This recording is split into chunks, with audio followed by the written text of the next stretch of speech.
Napahiya ngayon si Freddy Lish sa sinabi sa Gilas, Thailand-Philippines rematch. Tara kwentuhan. At heto na nga muling nagharap ang Gilas at ang karibal natin na Thailand mga idol. Pero sa 3x3 sa FIBA Asia Cup.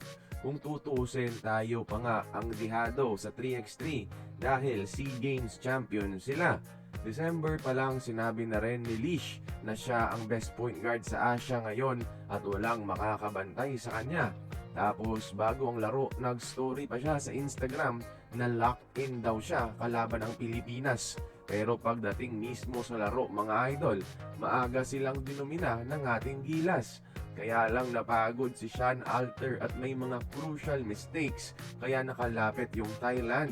17-15 panalo pa rin tayo at baldog ang for the tie na tira ni Freddy Lish mga idol.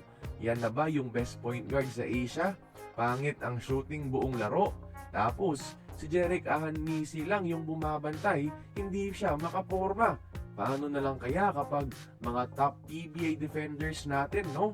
Na sobrang frustration niya mga idol sa pagkatalo. Pansin din na sinubukan niyang punitin ang kanyang jersey pero hindi niya pala ito kaya. Dahil dito na eliminate na sa kompetisyon ang supposed to be best 3x3 team ng Southeast Asia. Puno pa yan ng mga Thai superstars ha. Tapos yung mga players natin, maliban kay Ahanmisi, mga role players lang sa PBA at yung isa, college player pa lang.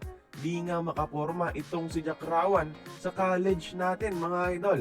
Ang masakit dito para sa kanila ay ilang taon nila itong pinaghandaan yung 3x3. Samantala yung Gilas, 2 weeks ago lang binuo yung kupunan. So, sampal talaga sa mukha ng Thailand at sa mayabang na si Lish na kahit kailan, mas angat pa rin talaga ang Pilipinas pagdating sa basketball. At wala silang magagawa kung hindi sila tutulungan ng referee.